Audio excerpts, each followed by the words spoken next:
The U.S. housing market's in dire straits, and the housing crash has started, and it's going to get worse. Those are two of the recent YouTube posts by highly followed real estate pundits. These headlines seem contrary to what we see, though, here in Southwest Florida. So are these headlines something we need to take seriously? Here to answer that question and break down how things look locally is Wing's real estate expert Denny Grimes from Denny Grimes and team at Keller Williams Realty. Good morning, Denny. Good morning, Trace. So the headlines, Denny, don't sound encouraging, but Southwest Florida tends to be in a bubble for certain reasons. So what's your take on this? Well, that's a great question. People are wondering that themselves. And so there's always someone like Chicken Little saying the sky is going to fall. They're always saying something bad is going to happen. I usually ignore all that. However, I dug into this certain report and a couple others like it. And I think they make a pretty strong argument because of some of the things we're seeing here in Southwest Florida. So I'm going to go over, there's 7 reasons why they're saying this market is in for a worse day ahead. And I think they're going to be on the screen so the viewers can see them. I'm going to drill down on a couple of them. The first one is there's record low buyer sentiment.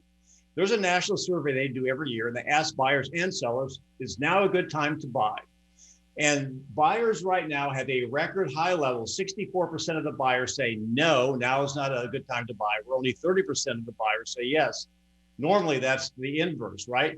We are at a record low buyer tolerance level right now. Why? Well, for the other reasons listed on the slide your viewers saw on the television screen. Some people are even saying buyers may go on strike and say no more. Now, not surprising, they ask sellers, do you think now's a good time to sell? And yes, almost 80% of sellers, thumbs up, they're loving the market right now.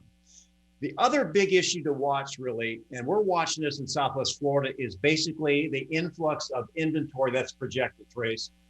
When COVID hit, they project somewhere about across the country, 1 million sellers went to the couch, took their home off the market, or delayed selling because of COVID.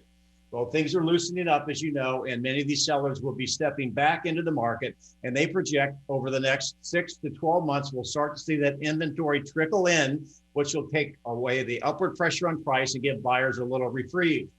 In addition to that, at the end of July, unless they extend it, the eviction or the forbearance on mortgages is going to end, and that may lead to some other inventory, maybe some foreclosures in the next 3 to 6 months.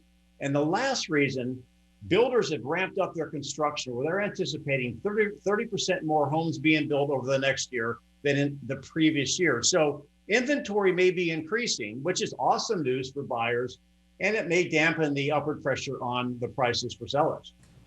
All right, and Denny, how do you think those factors will affect our area? Really quick, I mean, forget about the bubble, forget about the crash. We've got pretty good market fundamentals. We're already starting to see the market slow.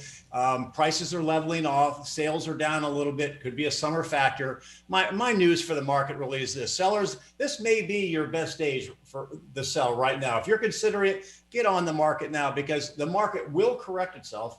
I don't know when. Buyers, you might see better days coming. All right, Denny, we always appreciate your advice and insight. Thank you so much for being with us this morning.